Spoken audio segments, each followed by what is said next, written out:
আর হয়তো 1 বছর যদি ফ্যাসিস্ট সরকার থাকতো আমাকে হয়তো ঝুলাই দিত।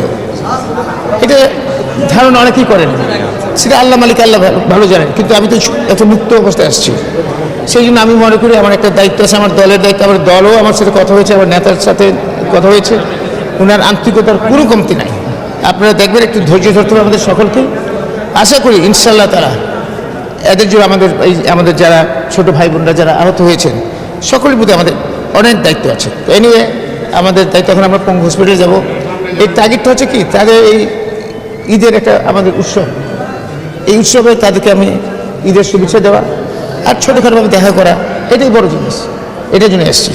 ছোট একটা বিষয় আছে, সেটা হলো আপনি জানেন ইতিমধ্যে আহতদের বিষয়ে একটা গেজেট প্রকাশ হয়েছে মুক্তিযোদ্ধা মন্ত্রণালয় থেকে।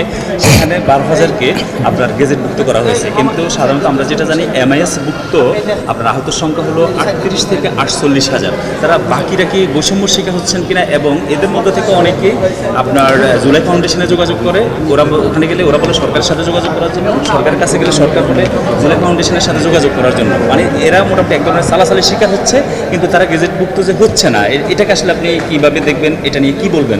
এটা কি বৈষম্যের শিকার হচ্ছে কিনা? তাদের তো অবদান ছিল।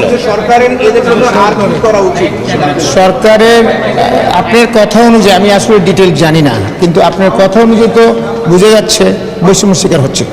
এখন এটাকে সরকার যারা দায়িত্বপ্রাপ্ত ব্যক্তিবর্গ আছেন ওনাদেরকে এটাকে দেখতে হবে, এবং দেখে ওনারা সঠিকভাবে নির্ধারণ করতে হবে কারা কারা আহত আছে, সেই লিস্টটা করতে হবে, এবং তাদের জন্য প্রয়োজনীয় ব্যবস্থা করার দায়িত্ব বর্তমান সরকারের, এবং সরকারের সেটা করা উচিত বলে আমি সরকারকে আহ্বান জানাবো।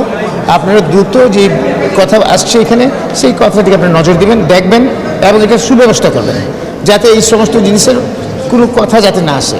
এটা তো তারা এমনিতে জীবন দিয়েছে, তারা আহত হয়েছে, তো সুতরাং তাদের প্রতি আমাদের সকলের একটা দায়িত্ব আছে। আর আপনারা সরকারে থাকার কারণে আপনার দায়িত্বটা সবচেয়ে বেশি, সরকারে যারা আছেন আপনার দায়িত্ব সবচেয়ে বেশি। শুধু আপনারা এটা করেন, আমরা আমাদের তরফ থেকে করবো, আপনাদের সাহায্য সহযোগিতা করবো, এবং আপনারা আপনার দায়িত্বটা সঠিকভাবে পালন করবেন। শুনেন, আন্দোলন তো সর্বসাধারণের। আপনি যদি বলেন কেউ একক আন্দোলন, এটা ভুল। এখানে আমি তখন টিভিতে দেখেছি, সেখানে আন্দোলনের মধ্যে আমরা তো আন্দোলন করতেছি আজকে 17 বছর ধরে।